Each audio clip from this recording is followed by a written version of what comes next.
Good evening. It is August 21st, 2008, and the Portland Board of Public Education is meeting at City Hall and Council Chambers. Would the superintendent please call the roll? Yes, Madam Chair. Mr. Atkinson? Here. Ms. Seeliger? Here. Ms. Vendel? Here. Ms. Davis? Here. Ms. Thompson? Ms. Morioni? Here. Mr. Rodriguez? Presente. Mr. Balfons? Here. Ms. Clater? Here. Ms. Farah? Ms. Yuri? Ms. Power-Rakowski? And Chair Trevorrow. Here. And Ms. Yuri did let me know she has an obligation this evening, and Ms. Thompson did as well. She's flying out to Florida early in the morning. Would everyone please rise for the Pledge of Allegiance? Pledge allegiance to the flag of the United States of America, to the republic for which it stands, one nation, under God, indivisible, with liberty and justice for all.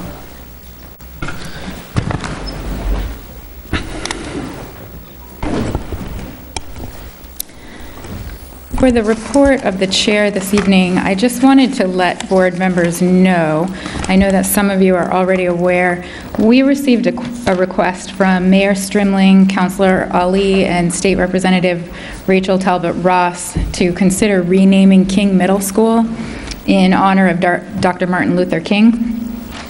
On your desks, I've included a copy of the letter that they sent us. As noted in the letter, the request comes on the 50th anniversary of Dr. King's death, and some board members have already asked me about what the process is going to look like for taking up this request. And after speaking with the superintendent, we've decided to hold a board workshop at our next meeting on September 4th. We do have a policy FF, that addresses the naming and renaming of facilities, but it's not particularly prescriptive as to process, except that it says the board shall establish a review panel, and it also says that the board may sit as that review panel. So we're going to be asking you at the September 4th meeting for feedback around process. Obviously, we just went through this process with Hall School. We had a whole process around renaming the Amanda Rose School. So one option would be to mimic the process that we just went through with this new request. But the goal would be to establish an open and public, transparent, inclusive, and deliberative process, which would wrap up prior to January in time for Martin Luther King Day. So I just wanted to give you that heads up that we'll be coming to you next meeting to discuss process around this request. And that concludes my report. We don't have a report of the students this evening. Report of the superintendent. Thank you, Madam Chair. Good evening, everybody. Today will be the last meeting before the start of the school year, 2018-2019 school year. This Thursday, we will welcome our new staff with a two-day workshop where they'll begin their induction into the Portland Public Schools, and which will include a bus tour of the district, something new that we are adding this year. Next Monday, we welcome all of our staff back, but of course, many of our staff have been actively preparing for the school year without a break. All summer, our custodial and maintenance staff have been fixing up and deep cleaning our schools. As you know, we've had a significant number of construction projects, significant construction underway at Casco Bay and Deering High Schools, and of course at the Amanda Rose School, which we took possession of yesterday. It's a temporary possession. There are still things that need to be worked out, but our staff have been able to get in and begin to prepare their classrooms. Throughout the summer, our administrative team has been busy preparing to welcome back students with careful careful planning, staffing, and scheduling so that we will be ready to hit the ground running on day one. You'll be approving some new administrative appointments later in the personnel section of the agenda. And of course, many of our teachers have been preparing their classrooms for weeks now. Many have been engaged in summer school, planning curriculum, and projects for the upcoming school year, taking coursework and participating in all forms of professional development activities, including our Howell Summit, which took place yesterday. Our teachers work hard all year, and summer is an important opportunity to develop their professional repertoires while recharging their batteries. Next Saturday, our parent university will kick off the year with a back-to-school fair. This will be an opportunity for families to complete registration and learn about many of our partners and the programs and services that they are able to access as part of the Portland Public Schools. I hope that many of our families will take advantage of this opportunity and will join us on Saturday, August 25th from 1 to 5 p.m. at the Ocean Avenue School. I hope everyone will be able to enjoy these last couple of weeks before we welcome back our students to what I know will be another outstanding year for our districts. As many of you know, niche.com recently recognized Portland Public Schools as one of the top 10 districts in the state, and this is the second year in a row that we have been named to that list. We're extremely proud of this honor and believe that it reflects the hard work that all of our staff do to make this a great district that reflects on the overall quality of life in this awesome community. If you were not able to join us for the workshop that preceded the meeting today, we began the process of implementing the board's May 15th resolution on school boundaries and capacity. As part of the workshop, I proposed a work plan for reviewing our district's footprint, including the schedule and costs associated with this work. We also began the work of developing the parameters and specifications for the project. This is going to be a major undertaking, as I know the board understands, with potentially enormous implications for our district and community. So I urge everyone who cares about the quality of our school system to stay informed and to engage in this work in the many ways that we will have opportunities to do that. We're committed to an inclusive and transparent process for making these very important decisions about our school portfolio, our boundaries, and our programming options ahead of the 2020 school budget. And that concludes my report. Report of the Secretary, consideration and action to approve the meeting minutes of August 7, 2008. Is there a motion? Ms. Seeliger, seconded by Ms. Morioni. Are there any questions on the meeting minutes? Seeing none, is there any public comment on the meeting minutes? Seeing none. Any discussion? Seeing none, I'll call for a vote. All those in favor of approving the meeting minutes of August 7th, 2018, please indicate. Unanimous with the student voting in the affirmative. Report of committees. Curriculum and educational planning. Ms. Morioni? Thank you, Madam Chair. Our Assistant Superintendent, Ms. Nally, and I will be meeting tomorrow to look at our upcoming meeting and to select a date and also to set the agenda for our next meeting. So right now, I don't have anything to report. Thank you. Thank you. Operations, Mr. Rodriguez. Thank you, Chair. I have mine handwritten this time, and it's like my handwriting, so just bear with me. So the Operations Committee, we last met on August 1st at Central Office, and we received the final level set report from the Transportation Department. If you recall, the Operations Committee has been receiving department presentations to give us some information about the ongoing work in the district. So Director of Transportation, Fred Barlow, presented sorry. I just wanted to say these presentations over the last few months have been incredibly helpful in bringing board members up to speed with some of the district's work, and in some occasions it's allowed some much needed clarity on the work of each department. I want to thank Jane Lucas, she's back there in the room, the Director of the Food Services, Stephen Stilfens, Facilities Director, and Fred Barlow, like I said, Transportation Director. Your work is immensely appreciated in the district, and like I said, having the information at the committee level, I think really helps this board manage the rest of the work in the district. That meeting, we also received updates on the BFOF Advisory Building Committee. We had a selection panel that was formed by members of the committee as well as staff. choose a firm for us to enter into an agreement for the Lyseth renovations project. So I wanted to take a chance to thank the members of that selection panel, Mr. Matthew Winch, Jay Norris, and Emily Fitker, as well as Stephen Stilfen, Doug Sherwood, and other PBS staff that has helped us, again, getting us to this point in the process, and we understand that there's much more work to come, so we'll try to keep everybody updated on that.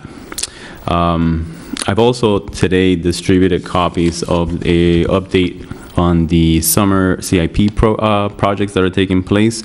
I just want to note real quick that this is dated August 1st, and that's about 3 weeks ago, so this might not reflect the most up-to-date information, but at the time of our meeting, this is what we were presented.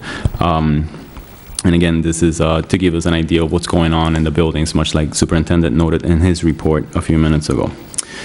And then the last thing that the Operations Committee worked on was looking forward into our agenda for the upcoming year.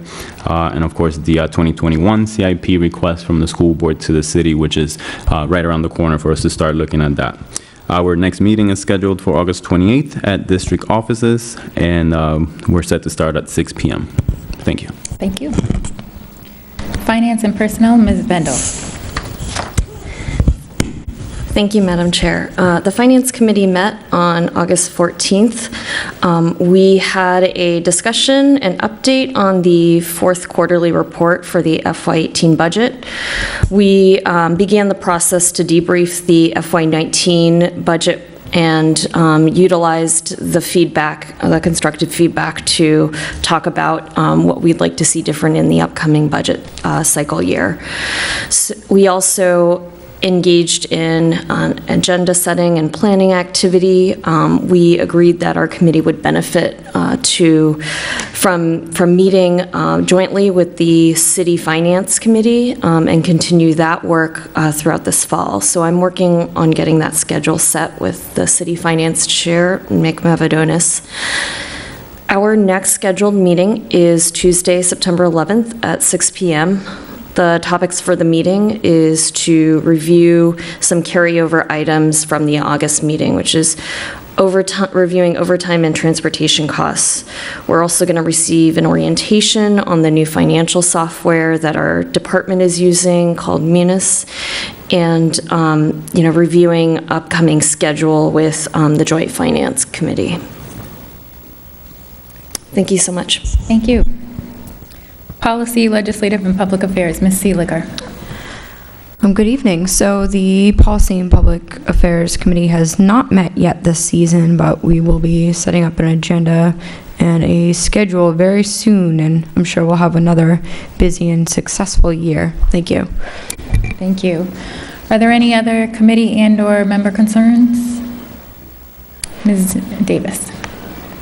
I was just taking a look at the upcoming meetings for both board and committees, and I'm comparing that with my calendar and discovering that there are some changes from previous and some things that look like we're doing a committee meeting before a board meeting. So I just wanted to check and see if this is accurate, yes. So that, and to bring it to other people's attention that it may not, if you sort of win on the usual, it may be different than what you've got in your calendar, so that you aren't suddenly surprised. Yes. Do you want me to? So we did move the second board meeting in September because it was scheduled to coincide with Rosh Hashanah. And so as part of our practice, we try to avoid that. We totally missed it when we did the original schedule. So we bumped that to the following Tuesday, and so that's where it coincides with two committee meetings that were scheduled for that day. So staff will work with the committee chairs to figure out whether we go ahead and have those committee meetings ahead of the board meeting, which is a practice that we've followed in other occasions, or if those need to be rescheduled to a different date. But the board meeting information that you have there is correct. That is in response to the Jewish holiday. If we are going to try and reschedule, I'm like looking at some of these weeks, if they could happen sooner rather than later. Sure. Any other, Mr. Rodriguez? Just real quick on those dates, on the agenda, the October 18th date, that's actually October 16th. The 18th is a Thursday, so it's inaccurate there.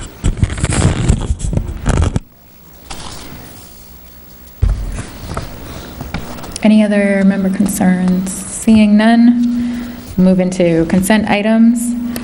Would the superintendent read the acknowledgement of donations? Yes, under Board Policy KCD, the school board accepts by unanimous consent contributions made to the school district of durable goods, goods of significant value and of symbolic importance. As required by the policy, all of the donations are listed in the board memo that's accompanying this item. Our practice, as you know, is that each donor will receive a written contribution acknowledgement expressing our heartfelt gratitude and for their tax purposes. So with that, I would like to thank the many contributors to the Portland Public Schools that have made donations of durable goods, substantial value, and historical or commemorative significance. The contributions are listed in the board agenda materials by name and donation, and we are very grateful for their support of our work. Thank you. Board focus on educational issues.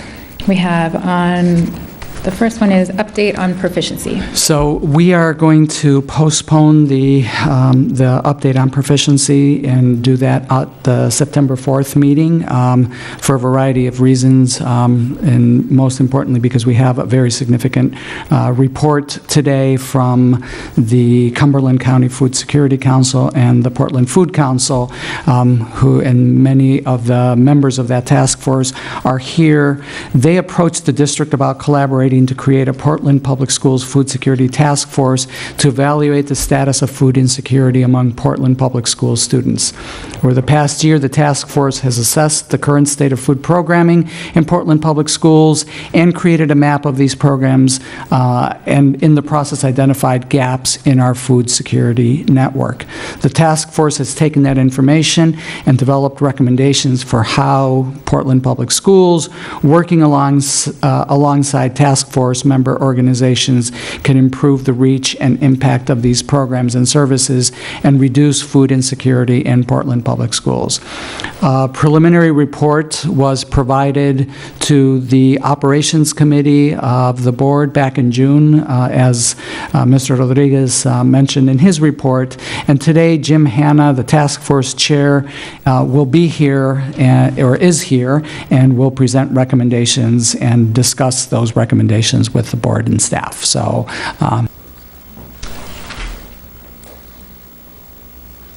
Madam Chair, School Committee, Superintendent, thank you.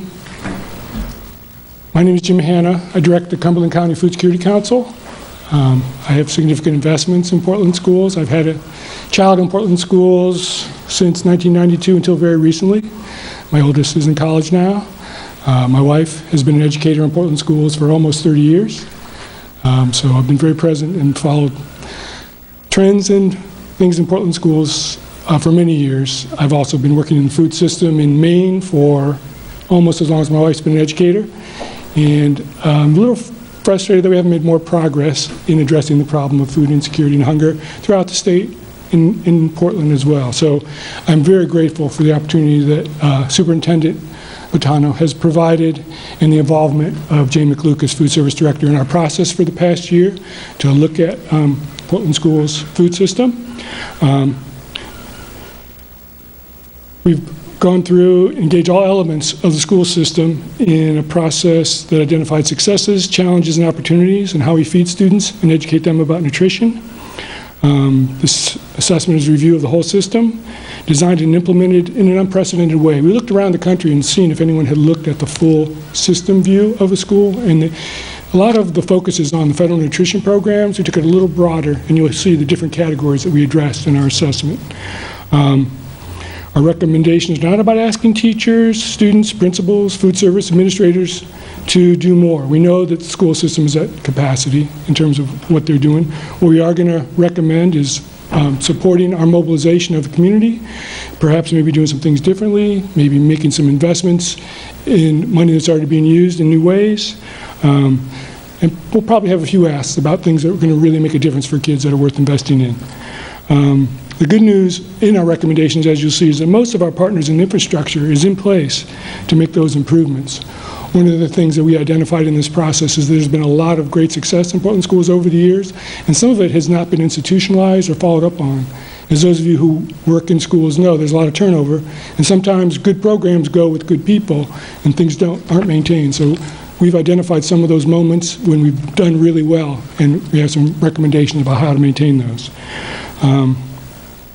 It's going to require a commitment to equity. It's going to require organized attention on the things that are not working well, and it's going to require some resources to be successful. I think we all share the value that important students have the right to nutritious food that allows them to attain their full potential. And my organization also believes that hunger and food security are problems we can solve, and these can be solved when the community mobilizes around its shared values. So we know how vulnerable children are. Every moment is critical when a student is undernourished for a week or a summer, especially when they are developing physically, mentally, and emotionally. That's why we didn't wait to make this presentation to begin the work. We had already identified that there are some gaps in summer food and that we needed some more capacity. So we already began this summer. We mobilized a Summer Associate Vista to do more outreach for summer food this year. We actually got a grant from Full Plates, Full Potential that replaced funding that the school system spent last year on flyers, and the school food service didn't have to spend that money this year. So we made some investments already that have begun this process of addressing food insecurity. My team that's worked very hard on this process. I'm really proud of these people. They're incredible. I've never worked with such a hardworking group of people on a project, and I've worked on a lot of projects. A few weeks ago, we put out our recommendations, and we shared them with Food Service Director McLucas. He said, "You guys aren't ready." We worked every day after that for 2 weeks to make sure that those recommendations were coherent and articulated what we were really trying to achieve with this.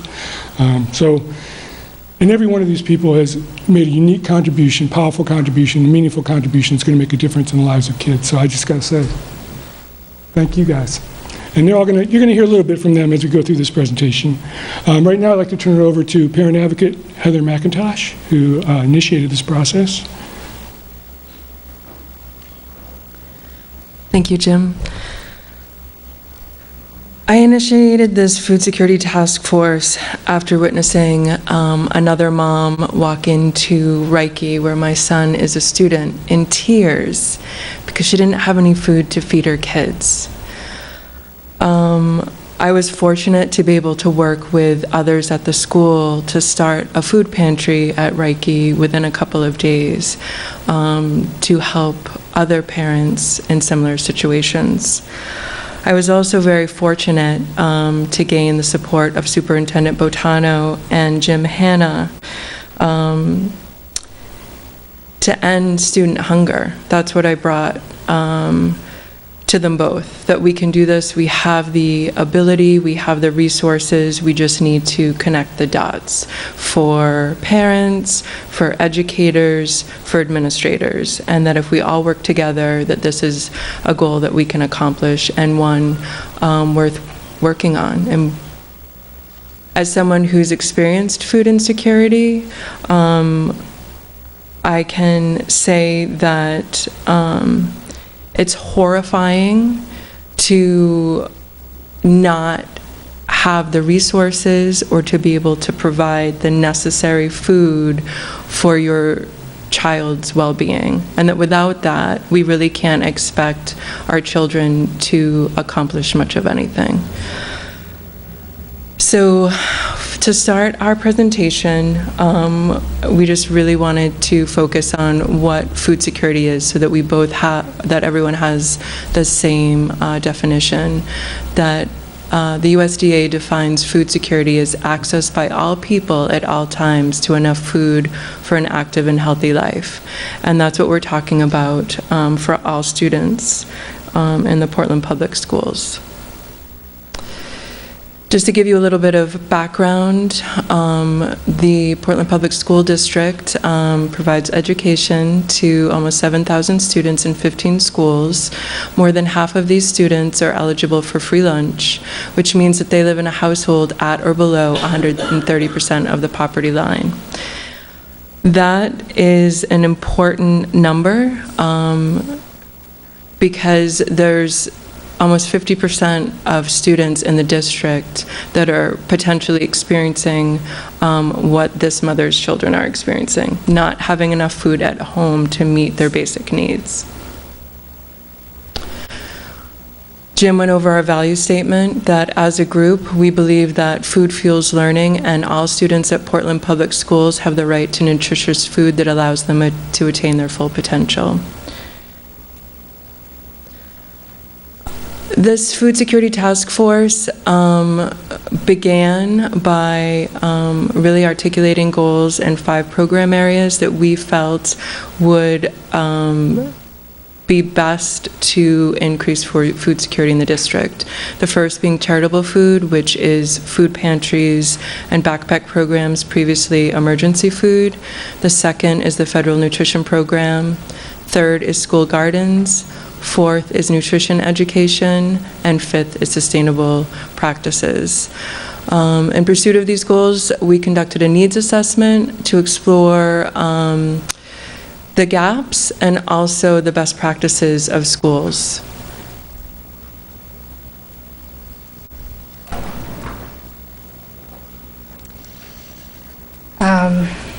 My name's Lily Chaliff. I'm the Youth and Schools Program Coordinator at Cultivating Community. And so, as was mentioned, the task force officially began last summer when we had a meeting with Javier Botana and Jim and Heather and many other community partners and school staff members. After this, we've been working really hard for the past year. We've had over 70 meetings, over 200 people involved throughout the community. We started off by creating an assessment map to show where the gaps are and what work is already being done, which you'll see a graphic of later. We came up with resource guides to hand out to families quickly, one just a general resource guide of how to get food and one specifically for summer needs. And through a lot of community process and discussion, we came to do a full needs assessment of the school district. And as you hear more about this, I think it's important to understand why we chose the 5 categories that we did and how they relate to food security. So charitable food programs is any food that's given out through the school for outside of the school day. So this is supporting families who are struggling having adequate food at home. Federal nutrition programs is any food that's served in school through Central Kitchen under USDA regulations. And for a child experiencing food insecurity, this can be over 50% of their calories in any given day. So it's incredibly important that this food is adequate.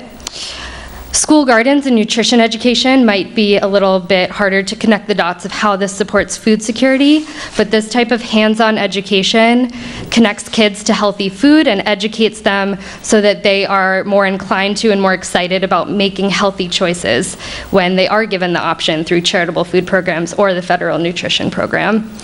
And lastly is sustainable food practices, which looks into where we're sourcing our food from, how we're disposing of it, and other waste management practices that support both local and global food security.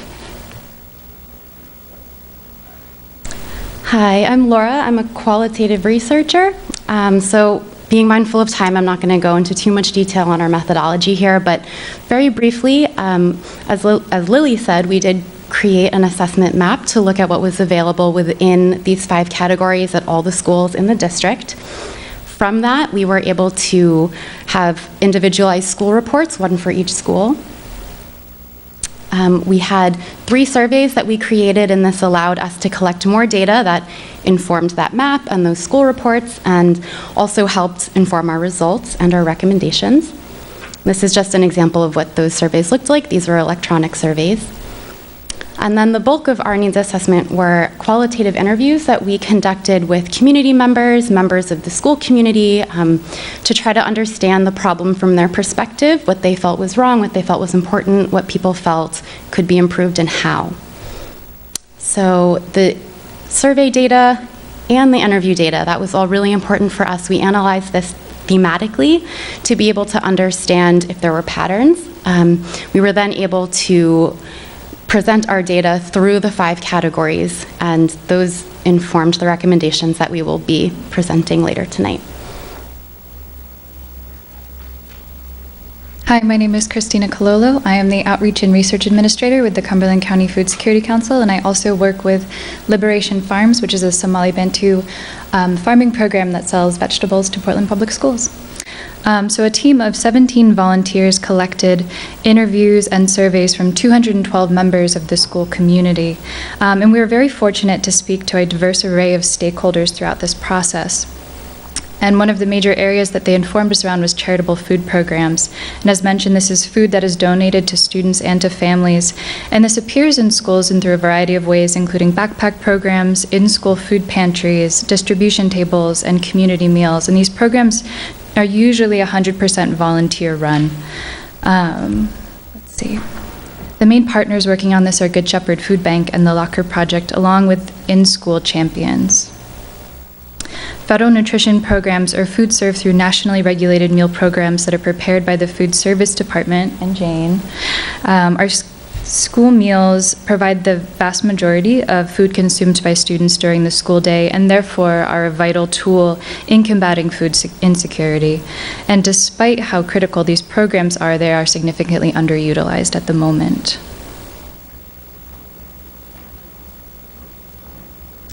My name is Kayla Jones, and I'm the AmeriCorps Vista serving with the Cumberland County Food Security Council.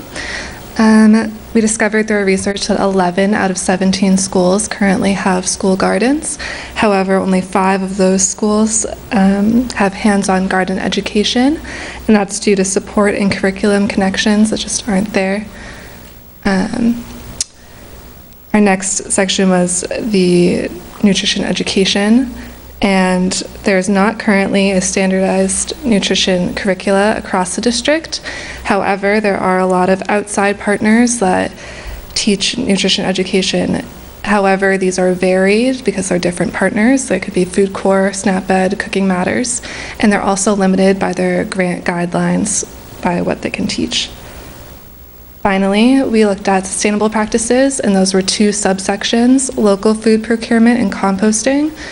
Portland Public Schools Food Service peaked in 2015 when they purchased 37% of their budget was local, and it dropped to 21% in 2017-2018. It's currently really difficult for the food service department to buy local just because of budget constraints, but also because of the current capacity that includes a lot of different invoices that have to be sent out. And we also looked at composting. All schools are outfitted with 3 totes for composting. However, only 13 schools have average or better compost participation. That means that they have at least 1 tote filled every week. And schools can reduce their waste by up to 80% when they have average or better participation.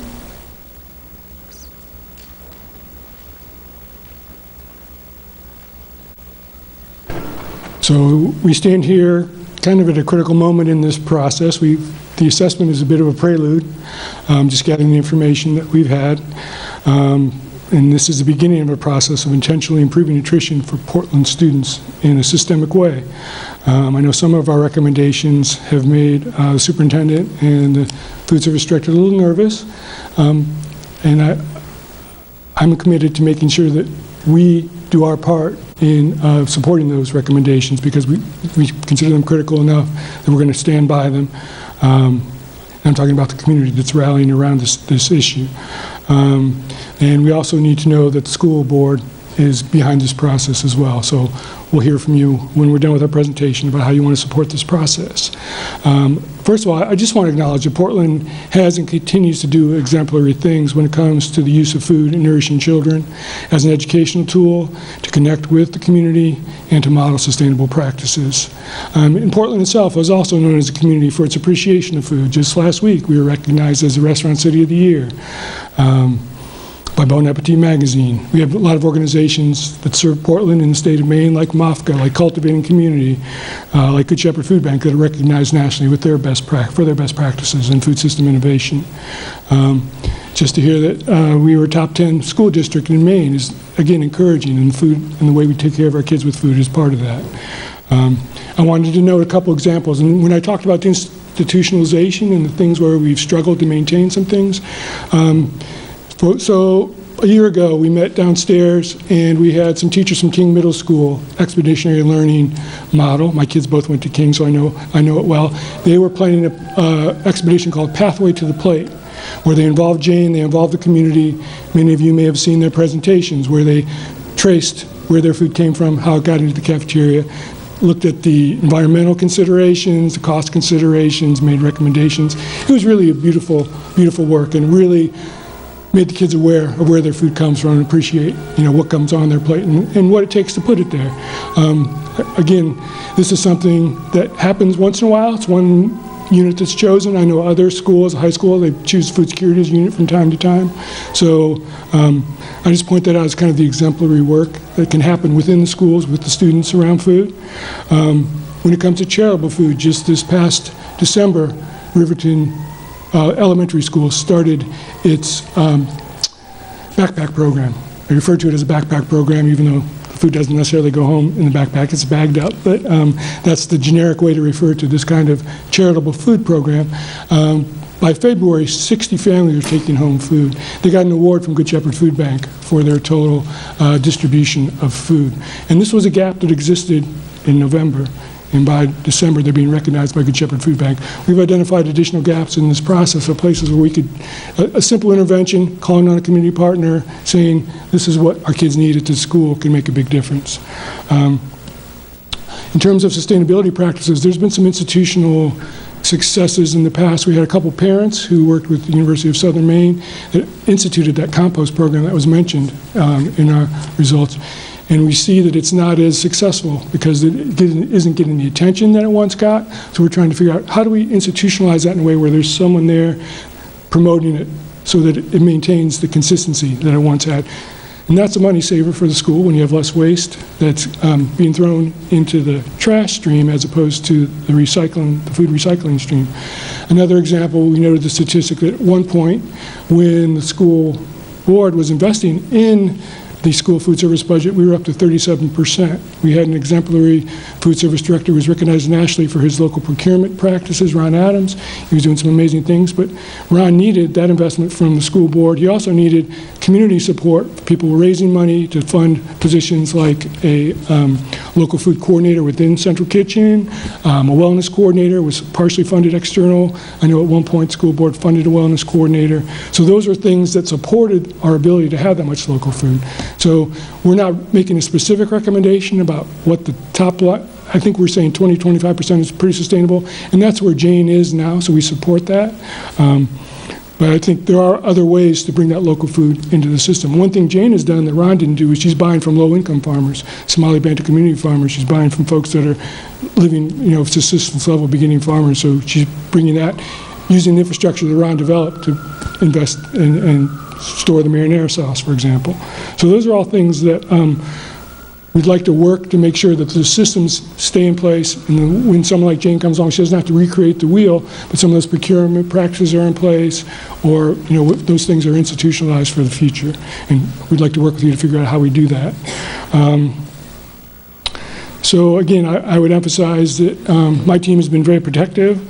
It will know that I've been very protective about school staff and expectations about expecting school staff to do more around this. If there's going to be more done, we want to invest. We want to bring the community to bear. There's a lot of people that are ready to invest once they see that we're going to be smart about using their resources. There's a whole community of restaurants investing in Full Plates, Full Potential.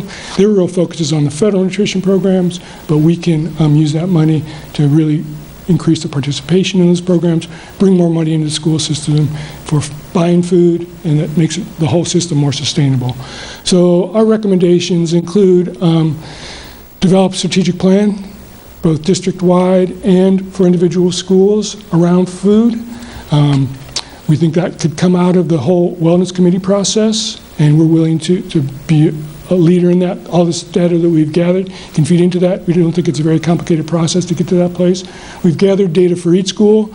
We could work with each school's wellness team to go over the data in terms of what programs are in place, what programs have gaps, how we can expand on different things. Some schools have breakfast in the classroom, some don't. Maybe it makes sense for some schools that don't have breakfast in the classroom to have breakfast in the classroom because that's a proven way to feed more kids. But there are other reasons why some schools don't have breakfast in the classroom. So we're not recommending that that's the way to go, but we're recommending that's an option that can significantly improve participation if schools want to consider it. So the strategic plans is one of the district-wide recommendations. We also think data is really important. So we want to set some baseline data, which we've done with this report, and continue to monitor that data over time. There are some issues with data at the state level, for example, around summer food. It's been like pulling teeth trying to get consistent numbers out of the state, and they keep changing systems around participation in the summer food program. So we'd like to set up a system where we can actually track our progress when we're making a difference, when we're serving more kids in the summer, so we can figure out if we've done something right that summer that's making a difference. Or maybe there's just a lot of really nice days and the kids are coming out, and maybe there's as much bad weather where the kids are staying, and we don't know, but we want to be able to figure that out. So that's a big piece of what we're looking at, is the data. And again, the wellness coordinator, this is one, I totally respect the superintendent's position on this. He says, how can we have a wellness coordinator when we don't have a math coordinator, we don't have a science coordinator? So I'd like to figure out a way to work with the schools where we can raise some external money. Maybe it isn't even necessarily housed at central office. It could be housed at a nonprofit agency external to the schools, but would support the wellness committee work, would support the food security plans that we're talking about. We want to work with the schools to figure out the best way to do that, but we believe that for this work to be successful, it's going to require the attention of someone managing it all, and we've kind of filled that gap for now. We're willing to continue to fill that gap for a while until we get someone in place to manage the process, and we'll support it whatever it takes. But at some point, we envision it requiring someone to manage this food security process and plan. And then we talk about designated food security champions, but actually we identified a lot of food security champions in the school. Every school has somebody who really, they realize how important it is for kids to be well fed. It might be a social worker, it might be a nurse, it might be an ed tech, it might be a teacher, it might be the principal, or it may be a handful of people actually. So we want to work with those folks who care about this, get them on the school wellness teams, and make this a priority for the school wellness teams, which, as I understand, were launched last year. And one thing before I get into the individual program area recommendations, I want to say that if we walk out of here and everyone looks at poor Jane McLucas and says this is her job to do this, I will consider our process to be a failure. Not because Jane isn't working really hard and isn't doing a great job, but because she's already beyond her capacity, and we recognize that. And Jane showed up at our meetings, and we respected every moment that she spent with us because we know how hard she works. We came to her office to meet with her and saw how hard everyone was working. So it's important that you, I would say, honor the community's readiness to work with you, and also to honor the readiness of folks within the schools who want to champion this too, because there are a lot of people who just need a little bit of leadership to kind of pull this together and get them aligned to really makes a difference for kids. And again, that more than 50% of our kids living in families that qualify for free meals speaks to significant work that Portland has to do that other school districts don't have to do. So those are our district-wide recommendations. They're detailed, and I think you all got this presentation. Around the charitable food programs, we recognize that there are places where there are gaps. There are best practices that aren't implemented everywhere. Sometimes it's parent groups that are funding them. Sometimes there are external organizations funding them, so we've identified where those are, and we'd like to get some consistency and equity. Particularly, I think we need to focus on the schools with the highest need. I was shocked when the Riverton didn't have a pantry or a backpack program, and once it got implemented, how much food was immediately transferred to 60 families, and that was just the beginning of the process.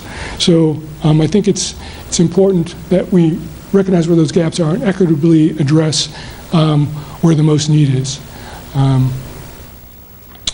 Within the federal nutrition program, that's obviously a big one because that's where most of the money comes into the school food service. And we learned that at Reiki School, where we have the community eligibility and 100% kids eligible, I think it's around 60% maybe participate. So that's another 40% that could be receiving breakfast every day, and getting that reimbursement, make the program more sustainable, allow Jane to buy more nutritious food with that coming into school. How do we get those kids to participate in breakfast?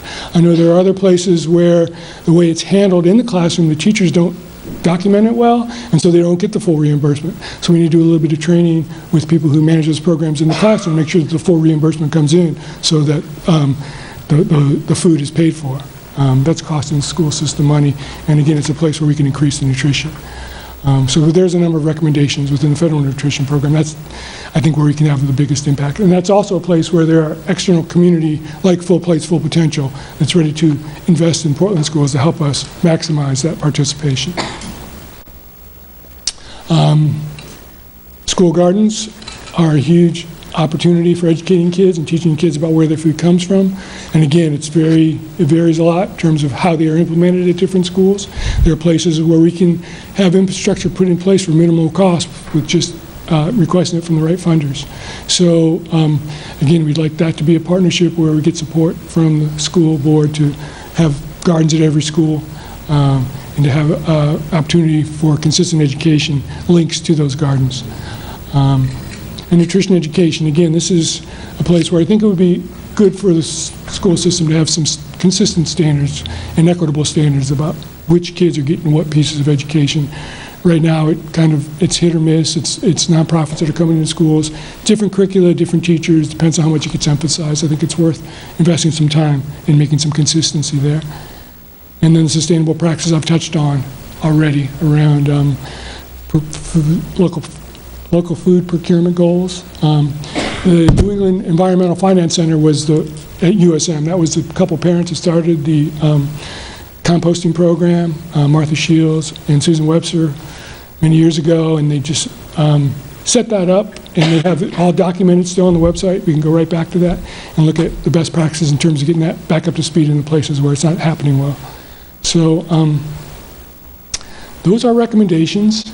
The one other thing we'd like to do with your participation as a next step is to launch this campaign, and with your support, to do a public event. So we're going to be at the Parent U this week, and just kind of a little bit of outreach and opportunity to connect with parents.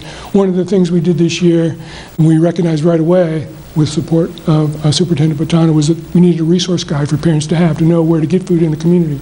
So Kayla developed that as our AmeriCorps Vista and did a great job, and then she revised it for the summer. So that went with the maps this year, that went out with the summer food maps. So that's a resource that we'll share with the community on Saturday. And I think the community needs to know, both people that are struggling with food access need to know that they don't need to feel bad about that. It's not shameful. It's our economy failing them, not them failing. And that the people who are doing well need to know as well that it's a problem in our schools, and that their kids are sitting next to kids in the schools that are struggling, and that we can all do better as a community. So I think there's a lot of lack of awareness for better off. There's a lot of disparity in the wealth in Portland. I think you guys know there's very wealthy pockets, and there's housing communities with very low income. So yet we are one community, and I think the school board does a lot to help kind of bring that together, and this is an opportunity. Food, as I've learned in my career, is a great opportunity to bring people together and rally people together. So we'd like to do some kind of launch of recognition of this report and outreach to the community, and probably we need some kind of endorsement from the school to get Parks and Recs to give us space if we want to do it outside. We'll talk to you about what that might look like, but that's the seed I'm planting around that.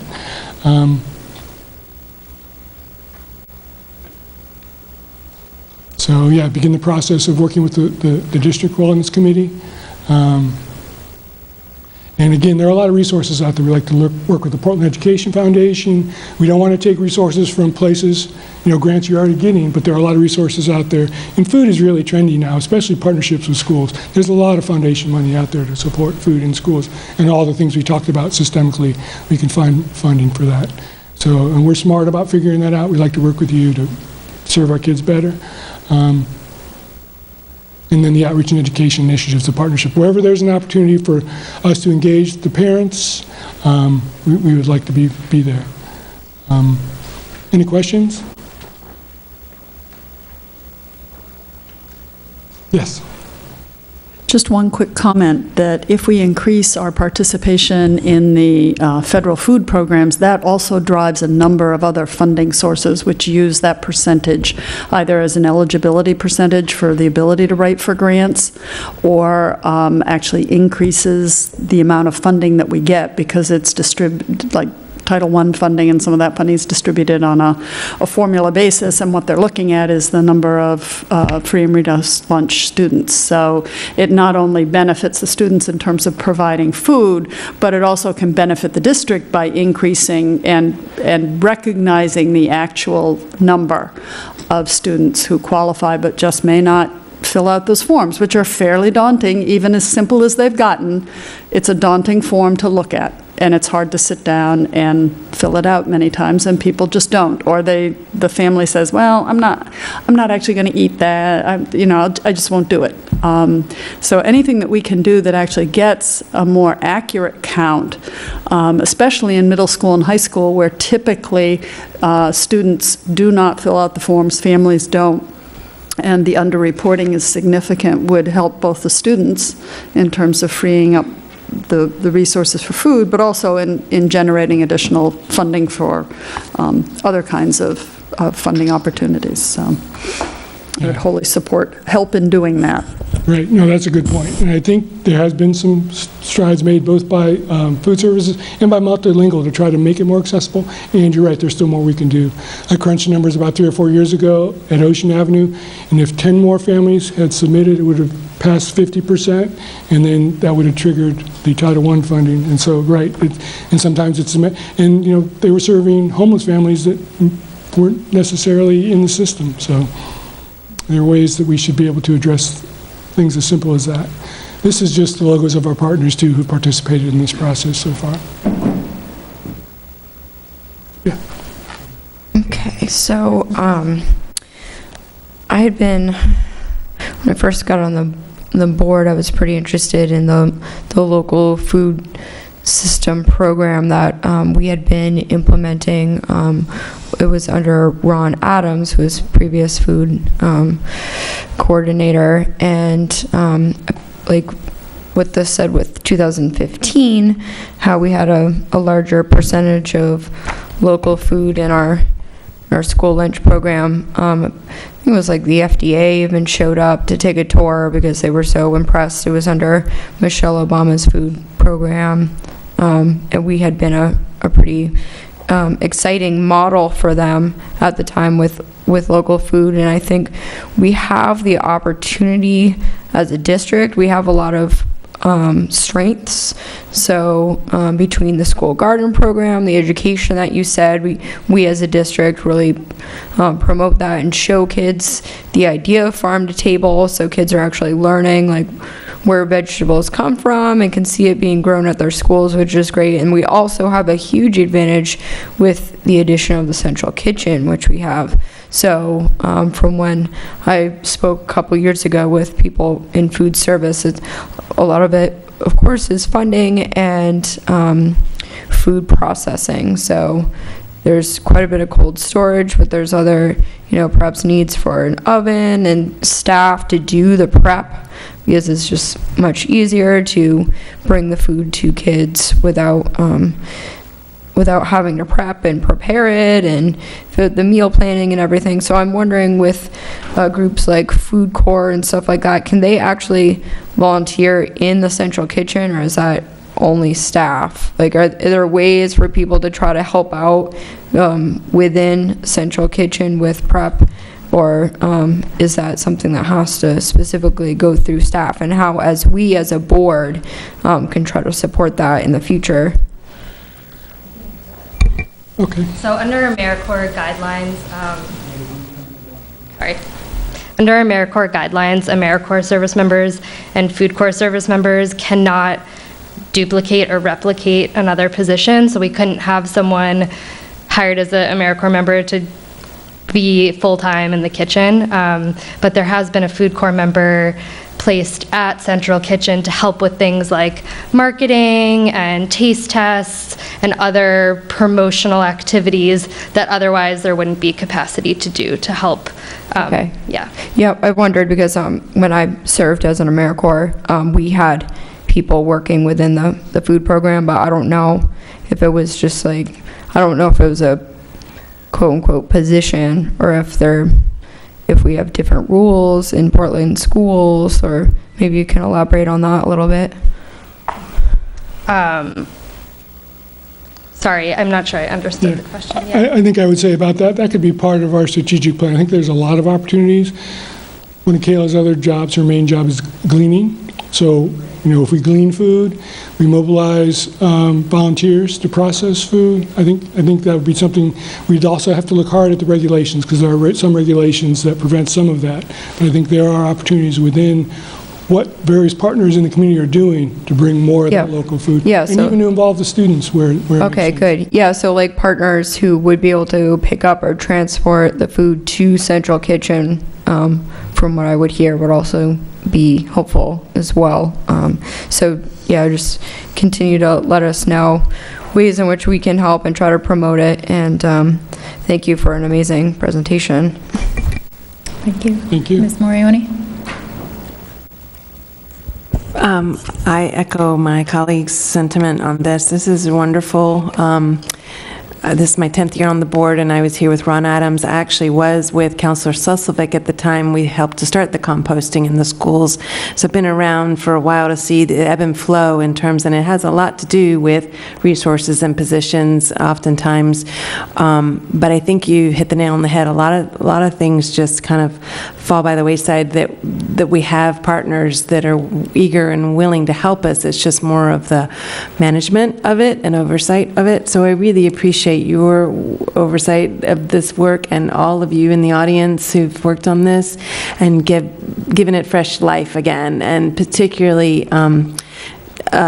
driving by in my neighborhood, Deering High School, and I have 2 boys that are at Deering High School, and seeing like the summer lunches provided, and seeing kids, getting excited going to get their summer lunch, and thank you for all of that, because again, every meal is like you said, critical to their well-being. So what you had last asked of us, next step is to launch the initiative, and in Parent U, I'm in full support of whatever you're willing to give us.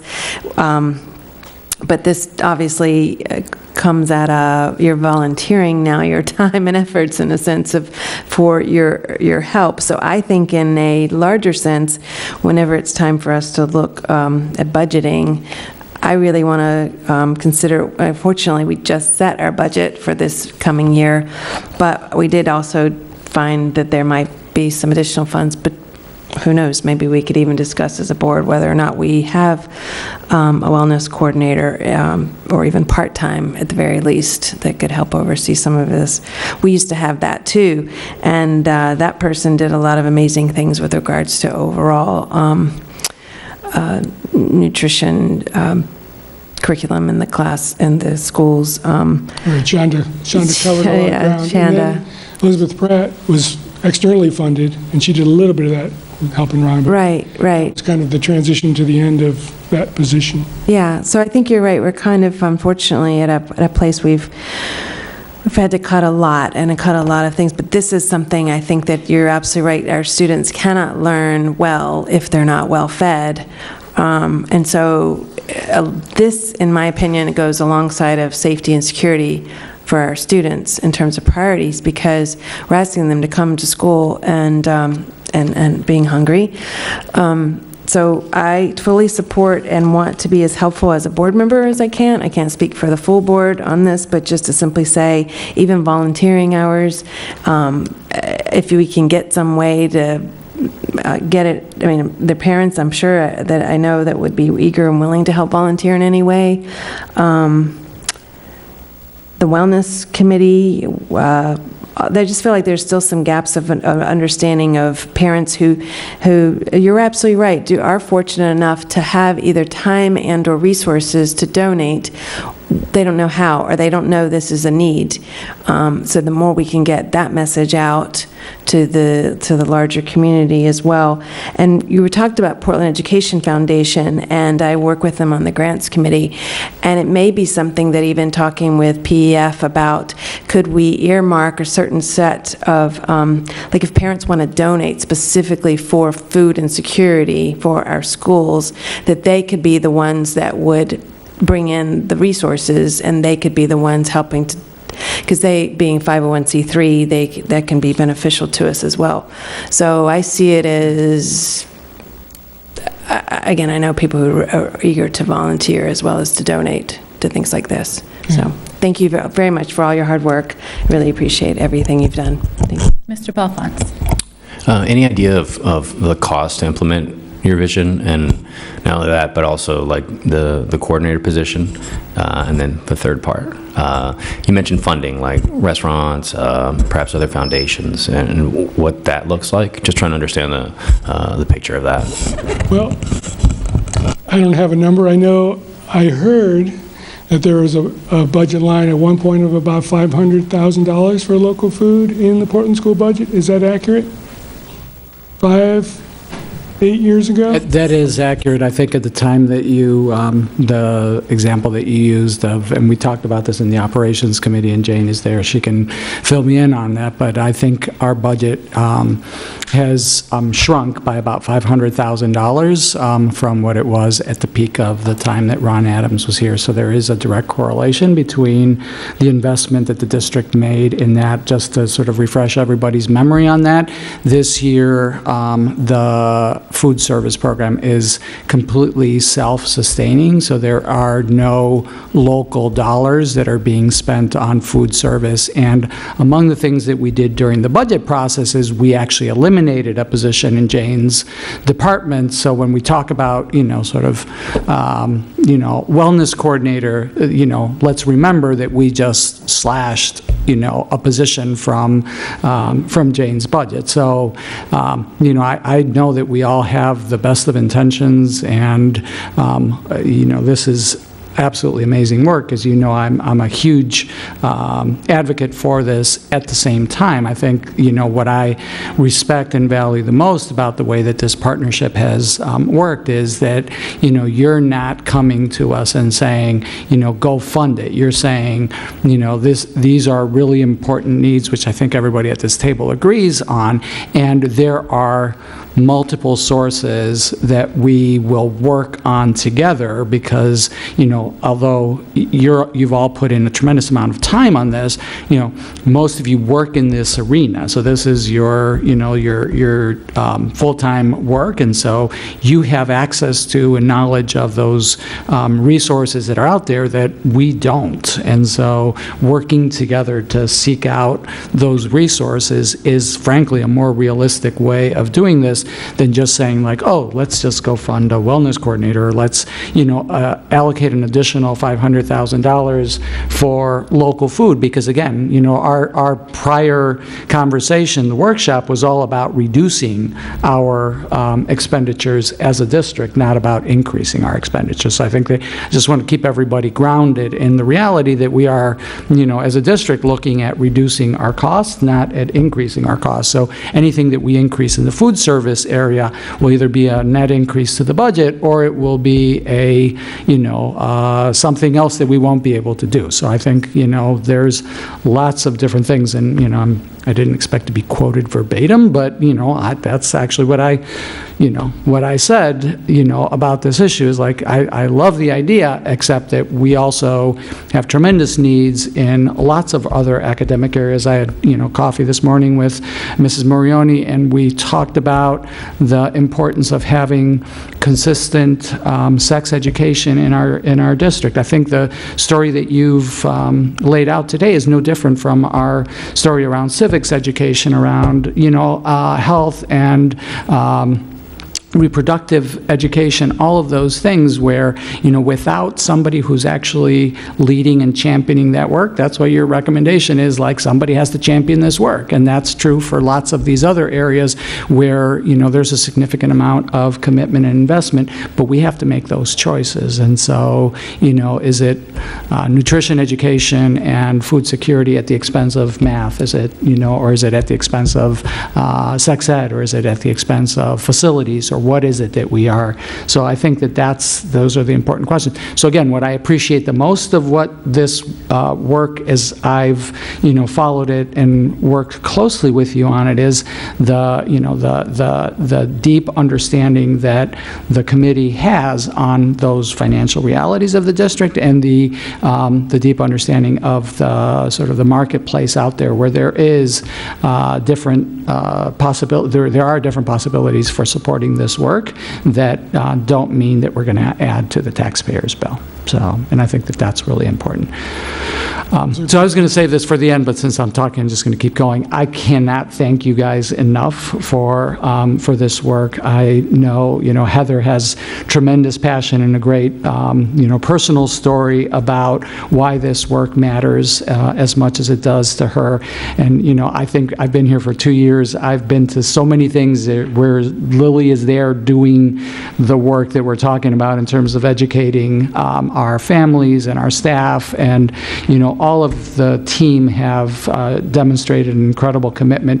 Jane, as you said, has a ton of work to do, and this was one of her goals this year, was to really try to tackle food security in the district, and she's been an active participant in this work and has been tremendously committed to trying to figure out how to do that. So I want to thank Jane, because again, this is in the midst of a budget where she lost a staff person, and where there's tons of work that needs to happen day in and day out, and so she's done that because she has that passion and commitment for this work. So I can't thank the team enough for what you've done.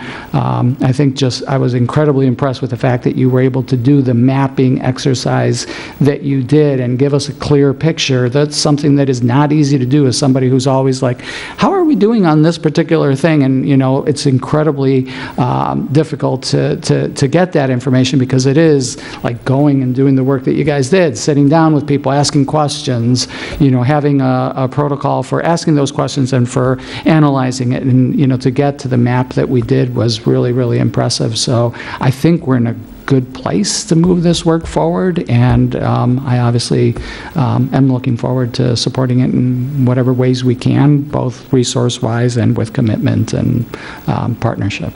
Well, thank you for that. And we couldn't have done it if we hadn't been granted the access that you gave us to the community, to the principals. And we had unanimous participation from the principals, and we did a survey. So they cared enough to respond. So, and if that continues going forward, again, this is already, I think, unprecedented in terms of our ability as a community who cares about this issue to work so closely with the schools.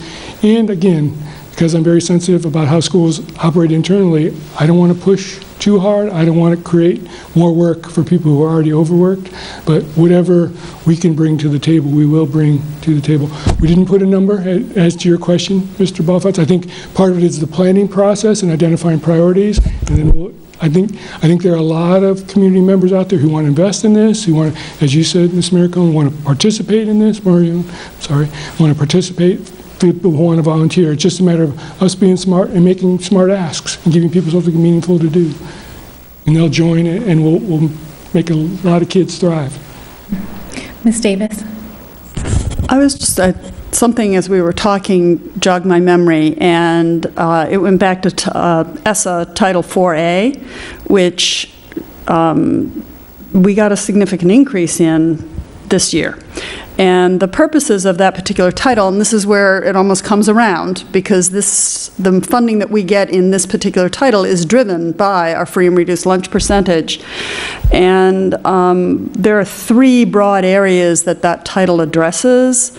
Well-rounded education, which includes career and college counseling and STEM and arts and civics and International Baccalaureate, advanced placement, supporting safe and healthy students with mental health, drug, trauma-informed practices, health and physical education, and can include nutrition and technology. And so certainly, and that any district that receives a formula allocation above 30,000 must conduct a needs assessment, and I'm pretty sure that our figure was above that.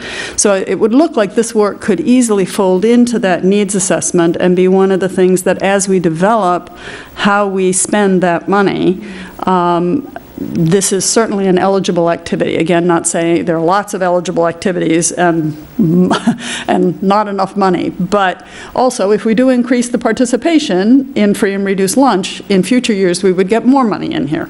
So I guess I would urge staff to take a look at that, because this is a place where we could begin to get a foothold for some of the things that you've talked about, along with some of the other things that we've all talked about too. So, but just wanted to point that out and to talk again about the reason that it is very important for anyone who may be eligible for free and reduced lunch.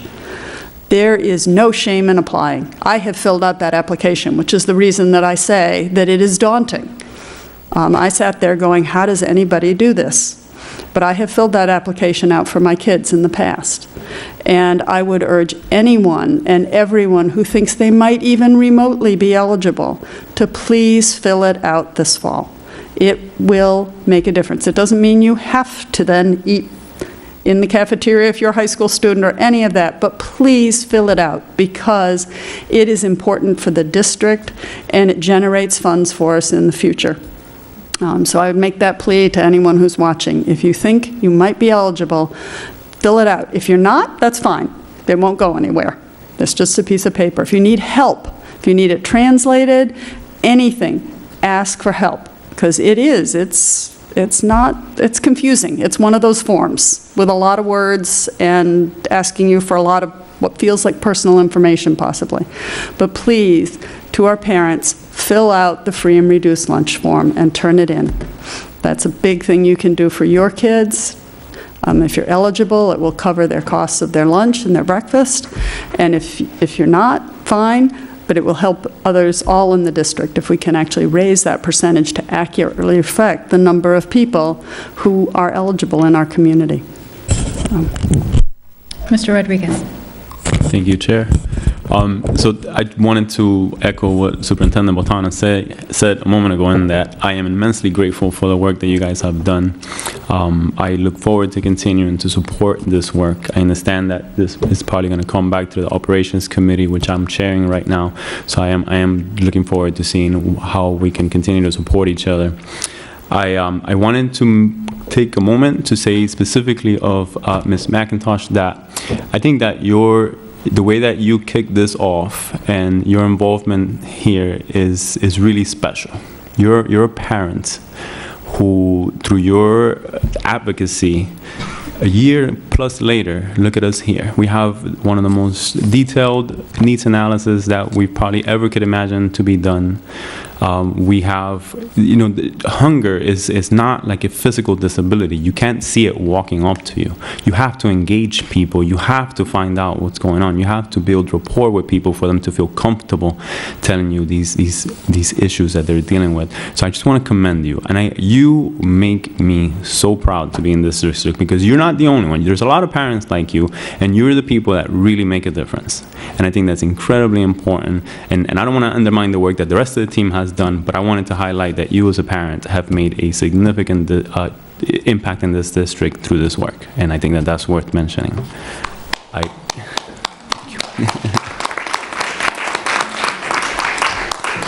Thank you.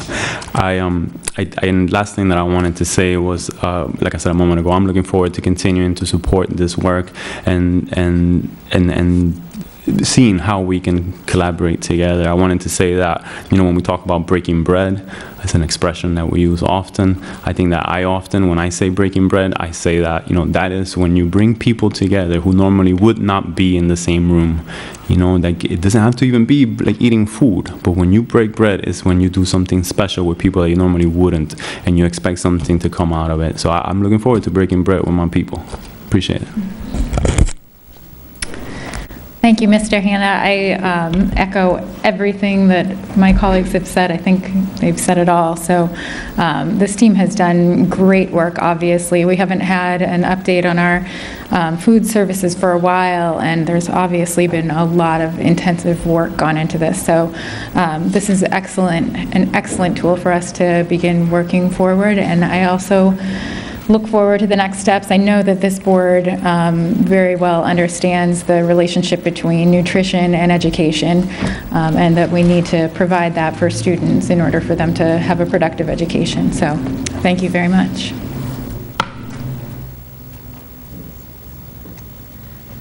All right, that concludes our focus on educational issues. And we don't have any old business this evening. Moving into new business, consideration and action to approve the district comprehensive emergency management plan. Is there a motion? Ms. Davis, seconded by Ms. Bendel. And would the superintendent like to speak to this motion?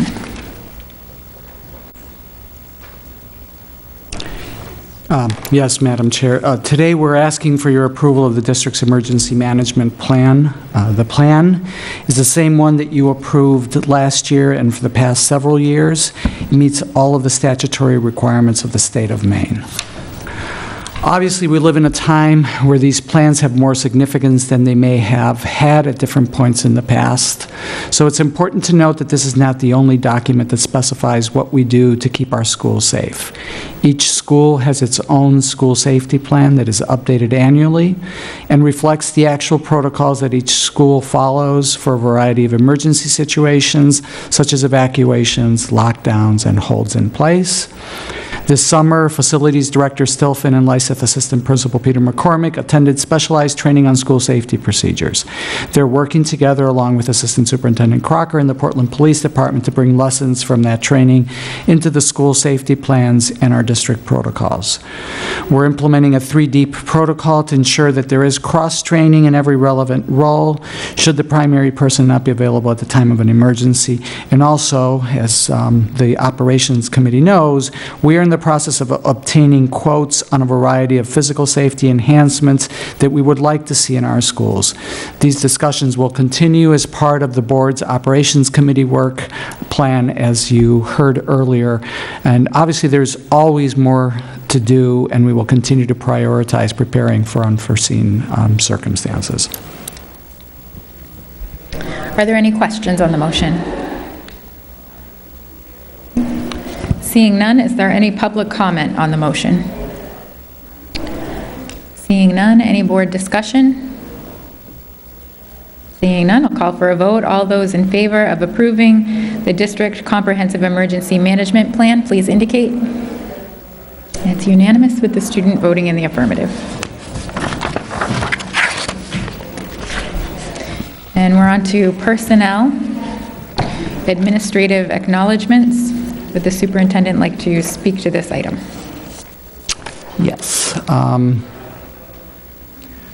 So first of all of the positions in today's board agenda are positions that we have hired for over the past month. No, I'm sorry, that's wrong. I would like to highlight a couple of administrative hires. One is a non-represented position so that it does not require board approval, and the other one is a one-year-only administrative appointment. First, Nancy Dwyer, who's not with us tonight, has been hired as Assistant Director of Student Support Services to replace Angela Faraday, who retired at the end of the past school year. Ms. Dwyer most recently was Assistant Director of Special Education for the Lewiston Public Schools.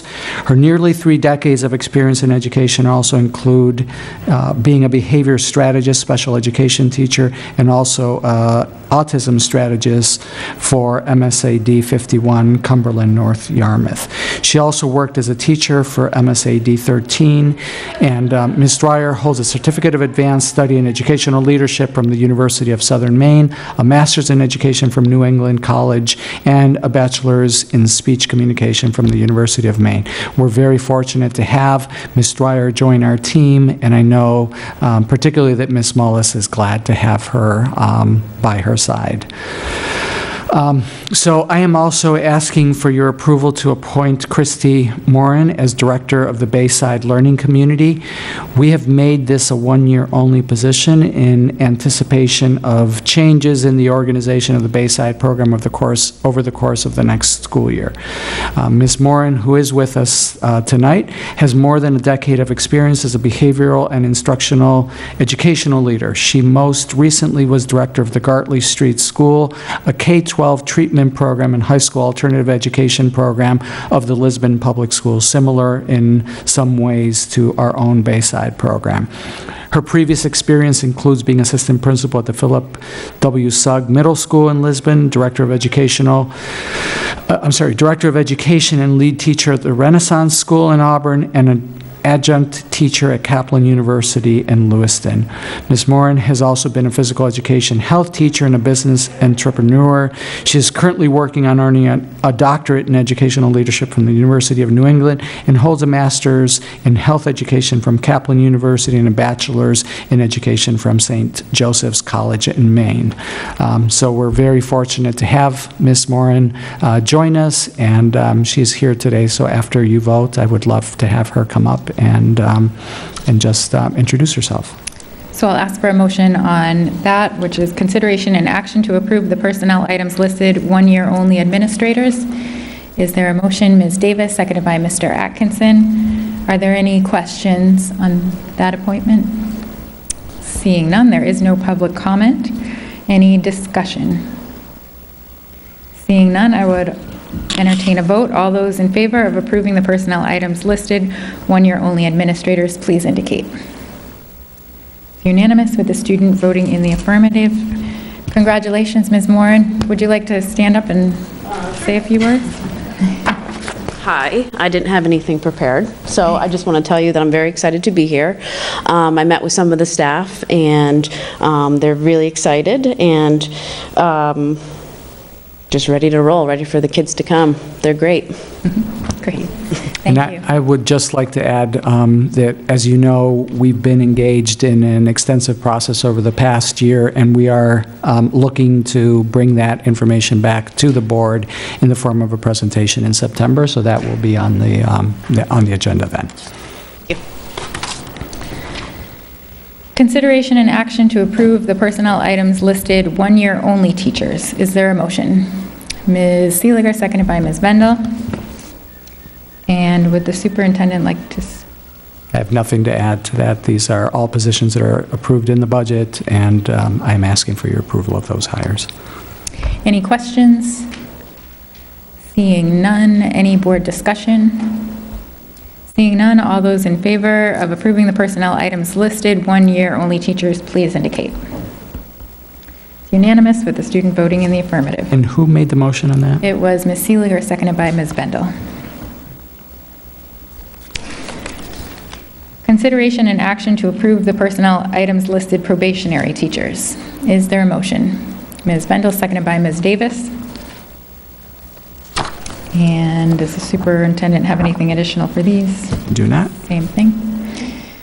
Any questions on the motion? Seeing none. Any discussion on the motion? Seeing none, all those in favor of approving the personnel items listed, probationary teachers, please indicate. It's unanimous with the student voting in the affirmative. And that brings us to public comment. Where it is before the hour of 10 o'clock, we would entertain public comment on any items not listed on this evening's agenda. Seeing none, I'll close the public comment and call for a motion for adjournment. Ms. Davis, seconded by Ms. Bendel. All those in favor? It's unanimous with the student in the affirmative, and we are going into executive session immediately following the board meeting. Need a motion. Yeah. Do you know where we're going to be? Yeah, we're meeting in 209. Okay, we'll be in 209. Consideration and action to enter into executive session pursuant to 1 MRSA subsection 4056A to discuss the superintendent's evaluation. Is there a motion? Mr. Balfon, seconded by Ms. Davis. All those in favor? It's unanimous.